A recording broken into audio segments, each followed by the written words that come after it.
depois de um dia extremamente agitado para o Bitcoin e para as criptomoedas, parece que estamos prestes a entrar naquele que costuma ser um dos melhores meses para o Bitcoin e para as criptomoedas. É disso que eu vou falar nesse vídeo. Vou estar atualizando a análise do Bitcoin, que teve um dia extremamente volátil, teve queda, teve alta. Vou falar disso tudo. Vou falar da perspectiva para os próximos dias. Também vou estar atualizando a análise dos eventos macroeconômicos. Hoje tivemos notícias muito importantes, tanto para o Bitcoin quanto para as criptomoedas e para todos os mercados do mundo. Também vou estar atualizando a análise dos gráficos de sentimento do Bitcoin, comentar aí onde o Bitcoin pode ir para buscar a liquidez do pessoal. Também vou estar atualizando a análise gráfica das principais altcoins. Ethereum não conseguiu se recuperar da queda de ontem, vou falar disso. Mas, pessoal, antes de continuar, primeiramente, não deixe de se inscrever aqui no canal Criptográfico no YouTube, ativar o sininho para receber as notificações, deixar o like aí embaixo para dar aquela força, deixar seu comentário também aí embaixo. E, pessoal, se você ainda não segue o nosso canal no Telegram, siga, o link vai estar fixado aí no topo dos comentários. Por meio desse canal, vocês ficam informados com as notícias, com as coisas que estão acontecendo e impactam o mercado em primeira mão, beleza? É gratuito, só você seguir aí embaixo. Então bora lá falar da situação do Bitcoin, comentar sobre o que aconteceu hoje. Pessoal, que dia, né? Foi um dia aí bastante agitado, mas como muitas pessoas já previam, tá? Muitas pessoas estavam achando que essa queda que a gente teve aí no Bitcoin nesta segunda, nesse domingo e segunda-feira principalmente, estava ocorrendo aí por más intenções, né? Talvez um inside trading aí, talvez pessoas ligadas ao Donald Trump já soubessem aí do que seria o desfecho, né? E não sei, tá? Isso aí, infelizmente, eu não tenho como provar, mas que foi esquisito, foi, né? Vocês acham que foi esquisito?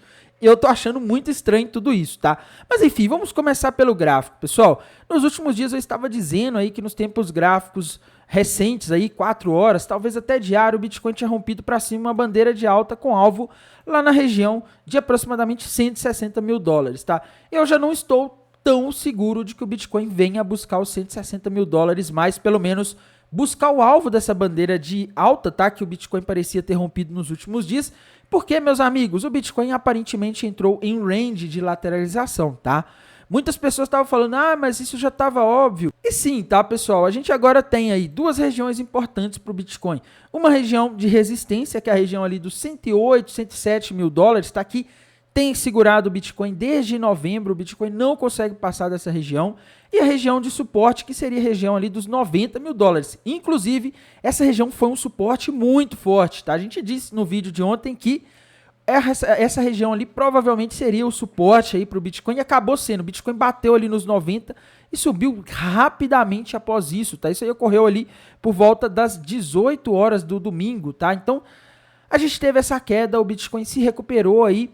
E agora ele fica nessa, tá? Eu não consigo ver aqui no curto prazo algo aí que seja o Bitcoin ir tanto para muito acima quanto para muito abaixo. Tá? Para mim o Bitcoin tá preso aqui nesse range entre os 108, 107 e os 90, e a região dos 90 é uma região de compra forte e a região dos 108 é uma região de venda forte, assim como foi no ano passado, em 2024, a região ali dos 70 mil dólares para o Bitcoin, tá? Vocês já devem se lembrar do que aconteceu, né? A região ali dos 60 mil, a região ali até dos, 56 mil era sempre uma boa região de compra e a região ali dos 70 era uma região de venda, tá? Parece que agora o Bitcoin entrou nesse cenário de lateralização de novo, tá? Quem sabe o fato de o mês de fevereiro historicamente ser um mês aí de forte valorização para o Bitcoin não faz ele conseguir romper para cima isso daqui, né?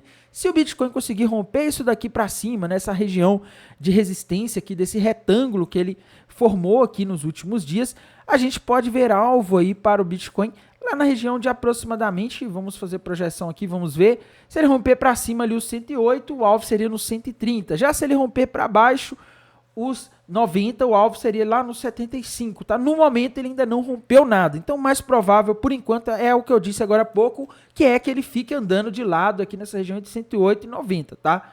Não vejo sinais para o curto prazo que mostrem algo diferente disso, mas nos tempos gráficos maiores, principalmente quando a gente vai lá para o gráfico semanal do Bitcoin, eu vejo que lá em outubro ele rompeu para cima um padrão gráfico conhecido como bandeira de alta, que se a gente fizer uma projeção, a gente vê alvo para essa bandeira de alta lá na região de aproximadamente, vamos ver aqui, 120 mil dólares, se eu não me engano, tá? Então, A gente tem um alvo para o Bitcoin que está no 120 mil, mas como eu já mencionei várias vezes, meus amigos, aquela bandeira de alta que o Bitcoin fez, que ele rompeu lá em outubro, ela levou de março de 2024 até outubro de 2024 para ser rompido. Tá? Então a gente está falando aqui de um padrão gráfico que está em um tempo gráfico grande, o gráfico semanal. E as coisas no gráfico semanal demoram muito para acontecer, podem demorar meses. Tá? Então não acho que o Bitcoin venha a buscar o 120 do dia para a noite. Para mim o 120 pode inclusive ser o topo deste ciclo. Tá? Aí é um chute, não tem como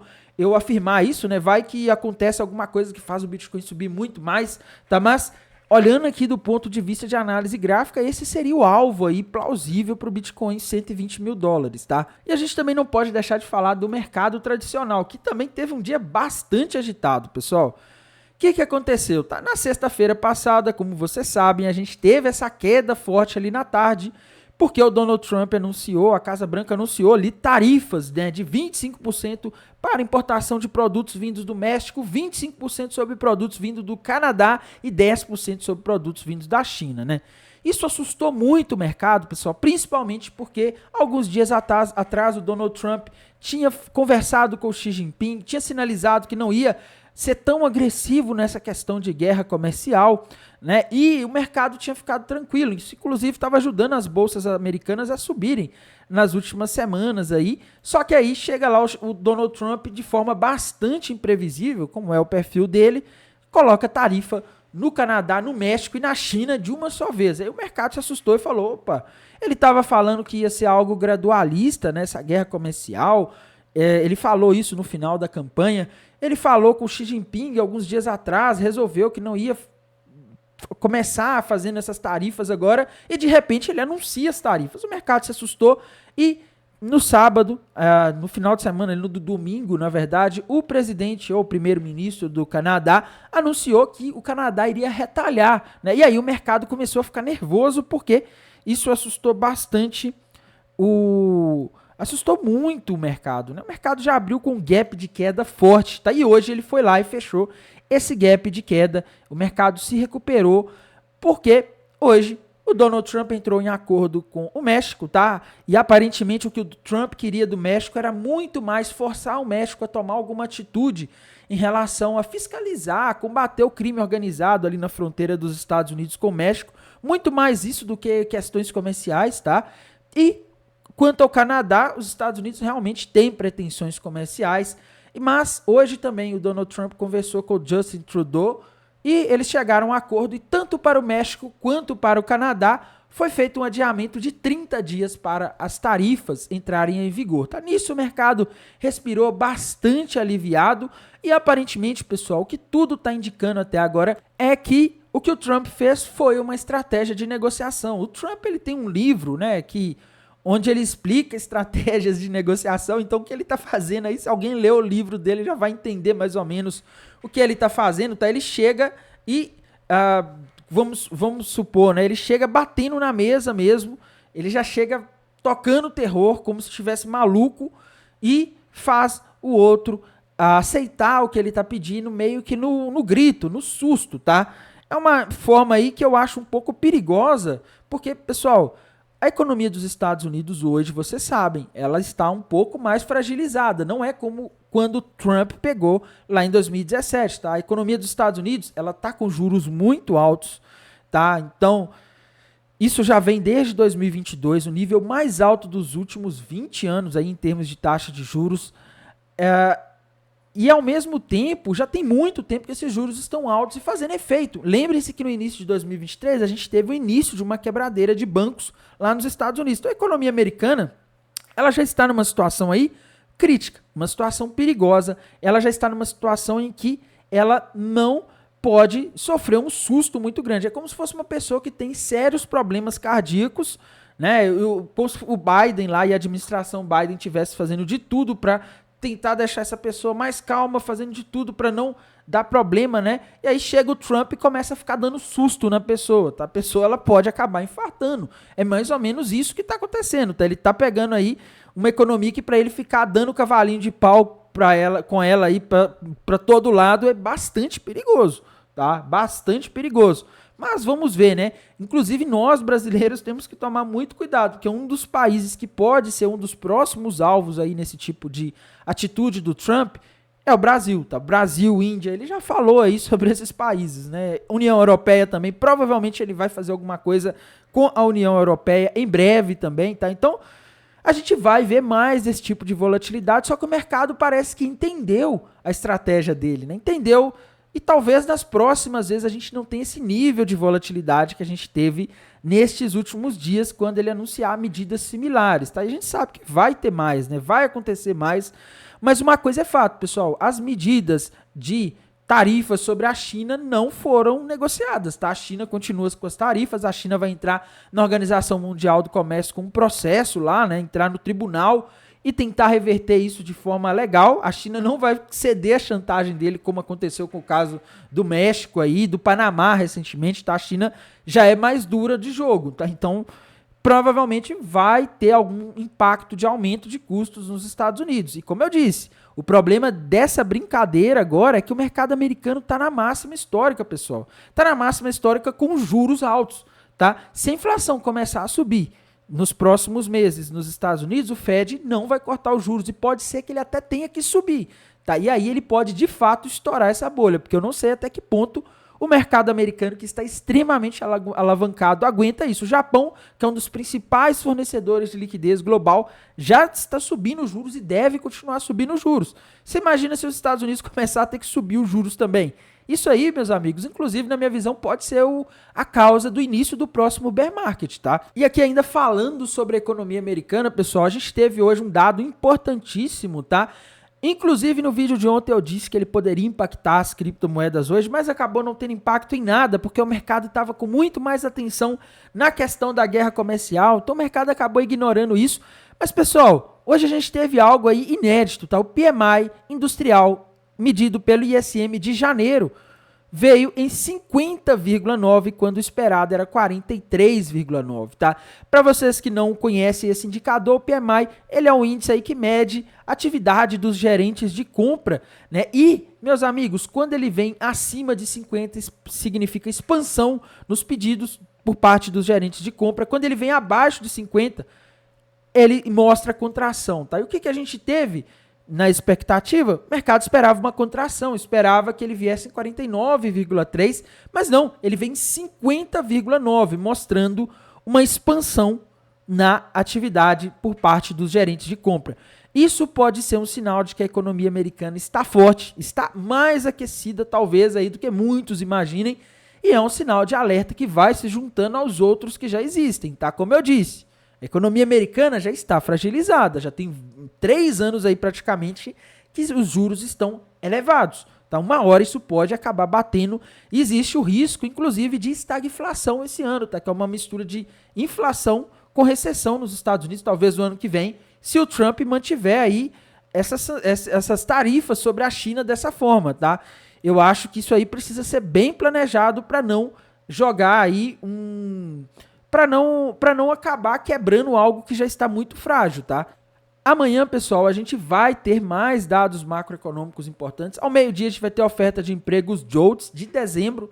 É um dado aí extremamente importante para o mercado, neste momento, para o mercado saber como estavam as ofertas de emprego e a quantidade de vagas em relação ao número de trabalhadores. Então o mercado vai estar extremamente atento aí no que vai sair, tá? Amanhã, pessoal, vai ser um dia importantíssimo também, porque após o fechamento do mercado, ali depois das 17 horas, a gente vai ter balanço da Google, tá? Da Alphabet. E é de extrema importância, porque ela é uma das empresas que está aí ligada à inteligência artificial, tá? Então, amanhã, meus amigos, tem tudo para ser um dia volátil a partir dos meio-dia. Isso se o Trump não falar nada, não fizer nada amanhã, né? Em termos de análise de sentimento, pessoal, como a gente já havia avisado ontem, tá? O long short ratio estava bastante alto e a gente teve uma queda ali depois daquele horário em que eu gravei o vídeo, né? O Bitcoin chegou aí nos 90, tá? Ele foi buscar porque o pessoal estava muito comprado. E agora, durante esse dia, durante essa segunda-feira, a gente viu o contrário, a gente viu um aumento aqui do Open Interest e ao mesmo tempo uma queda no long short ratio, tá? Ou seja, nós vimos aqui uma diminuição proporcional de pessoas apostando na alta e mais pessoas apostando na baixa. E geralmente, quando mais pessoas apostam na baixa, o mercado sobe, tá? Então foi isso aí que a gente teve nas últimas horas, né? E por enquanto, pessoal, o long short rate está em 1,36 na Binance. Então ele está relativamente baixo.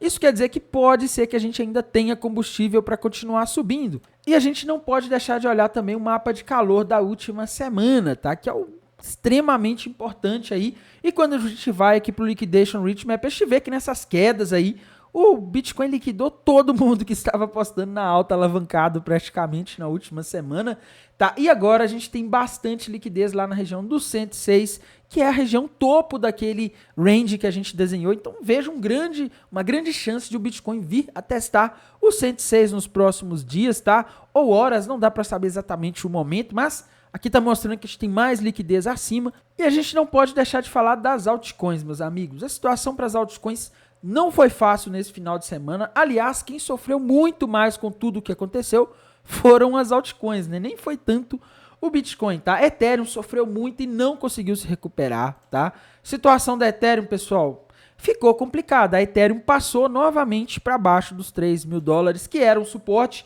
e agora virou uma resistência, tá? E quando a gente olha aqui o gráfico da Ethereum, tem os gráficos maiores, né? Ali gráfico diário, eu pelo menos vejo aqui para Ethereum um padrão gráfico conhecido como ombro, cabeça, ombro, tá? Que é um padrão que normalmente indica reversão de uma tendência de alta que ela sofreu desde novembro para uma tendência de baixa, tá? Só que a Ethereum nessa queda, ela praticamente já bateu o alvo. O alvo estava nos 2.300 aproximadamente, tá? A Ethereum foi lá nos 2.300, pegou esse alvo rapidamente e na mesma hora ela já voltou a subir, né? Deixou um martelo gigantesco aqui, tá? Só que por enquanto, pessoal, a Ethereum agora precisa passar para cima dos $3.000. Eu não consigo ver padrões gráficos novos na Ethereum por enquanto, tá? Então, a gente agora tem que aguardar e esperar para ver o que a Ethereum vai fazer depois desses movimentos malucos dos últimos dias. A gente também não pode deixar de falar da Solana, pessoal, que é uma moeda que se deu até bem aí nos últimos dias, nas últimas horas, né? O gráfico da Solana, ela conseguiu aí reagir muito bem, tá? A Solana se recuperou aí em relação ao preço em que houve a abertura ontem, se recuperou muito bem, fechou o dia aí com uma alta de aproximadamente 6%, tá? Um sinal de que a Solana está forte. Solana não perdeu o suporte dos $200. Indo aqui para os tempos gráficos menores, pessoal, é difícil ver algum padrão gráfico convincente aqui na Solana, tá? Então, por enquanto, sem padrões gráficos, o importante é que a Solana está segurando, ela está mais forte do que a Ethereum, tá? Gráfico da Binance Coin também se recuperou, mas é aquela história. Binance Coin ultimamente não tem padrões gráficos muito claros. É uma moeda que fica mais tempo aí andando de lado, né? Sem direção, tá? Então, por enquanto, não consigo ver um padrão aqui para Binance Coin. XRP sofreu bastante, né, meus amigos? XRP que estava no outro dia a 3,30 caiu para 1,80, quase metade, né? Foi uma coisa bizarra aí o que aconteceu. Tá, mas a XRP se recuperou rapidamente. E, meus amigos, aquele cenário que eu estava comentando com vocês ali, da Flâmula, para mim já está invalidado depois desse movimento aqui, tá? Para mim a XRP está andando de lado, enquanto ela não romper os 3,30, que é o topo histórico, vai ser difícil aí da gente ver uma subida muito consistente na XRP, tá? Dogecoin, pessoal, bateu o alvo daquela bandeira de baixa que a gente tinha falado nos últimos vídeos, né?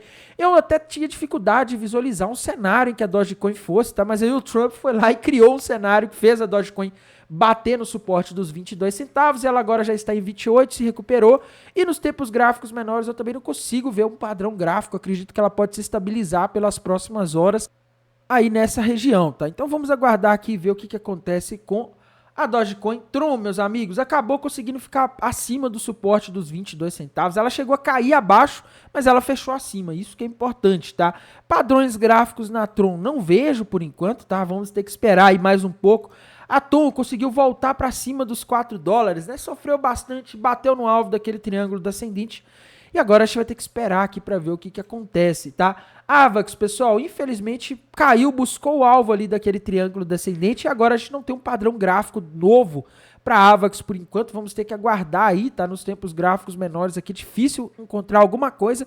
Outra criptomoeda aí que a gente não pode deixar de olhar é a Aave, pessoal. O gráfico da Aave tá numa situação aí que ela conseguiu, apesar dos pesares, fechar acima dos 250, que era o suporte que ela não poderia perder, tá? Ela formaria um topo triplo com alvo no 175, na verdade ela quase foi no 175, né? Dependendo da corretora que você vê, ela até foi, tá? Só que, meus amigos, já dá para considerar aqui que a AVE se salvou por enquanto, tá? A AVE tá bem saudável aí, bem estável em comparação com a maioria das outras criptomoedas, tá?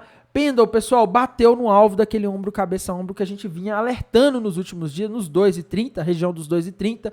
Já se recuperou, mas nos tempos gráficos menores não há aí um padrão indicando uma nova projeção de preço, tá? Então, para Pendle é difícil aqui fazer uma projeção de preços por enquanto, tá? NIR, pessoal, bateu no alvo daquele triângulo descendente que a gente tinha mostrado ali, foi até abaixo, né? Foi bem abaixo, mas ela bateu ali naquela região e começou a recuar, mas também sem padrões gráficos novos por enquanto.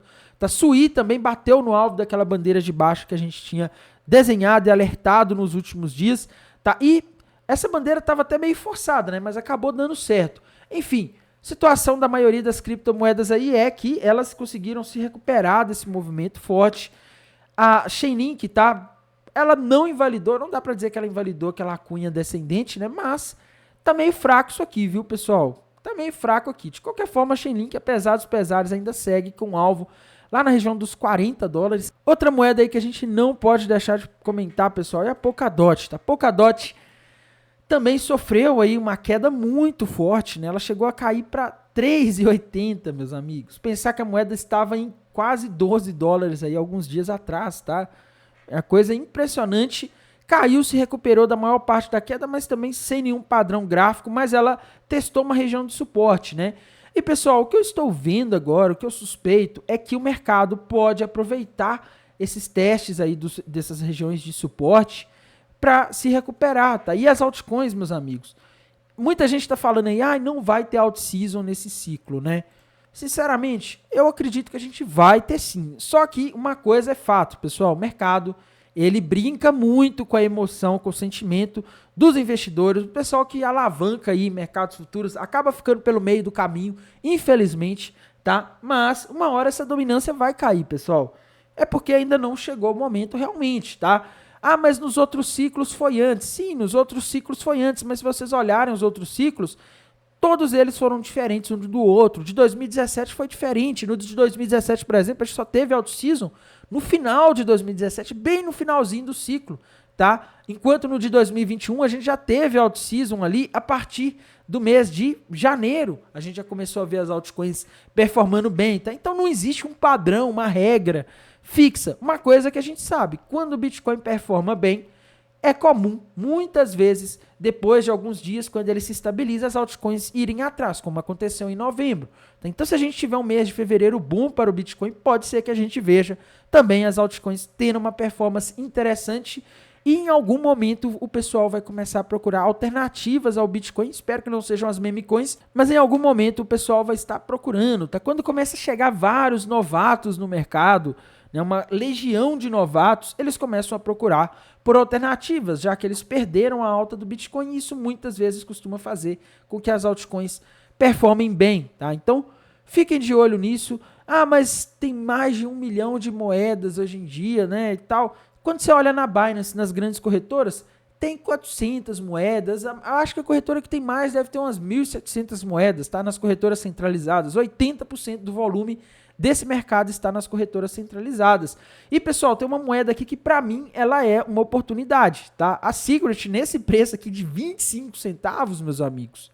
Poxa, eu, sinceramente, tá? Tô até pensando aqui em arrumar mais dinheiro aqui para fazer um aporte na Secret, porque nesse preço de 25 centavos, ela começa a ficar interessante. Tá, não, mas caiu demais, né? Ela estava valendo 82 centavos alguns dias atrás. Sim, pessoal, ela é uma moeda que tem uma liquidez menor, que tem um market cap menor. Moedas de baixa liquidez e menor market cap são as que costumam se valorizar mais quando o mercado fica mais otimista, tá? Então, Secret a 25 centavos, meus amigos.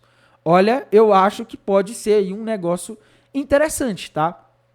No mais, irei mantendo vocês atualizados aqui pelo canal do YouTube, lá pelo canal do Telegram. Desejo a todos uma excelente noite de segunda-feira, uma excelente semana e bons negócios. Até mais, tchau!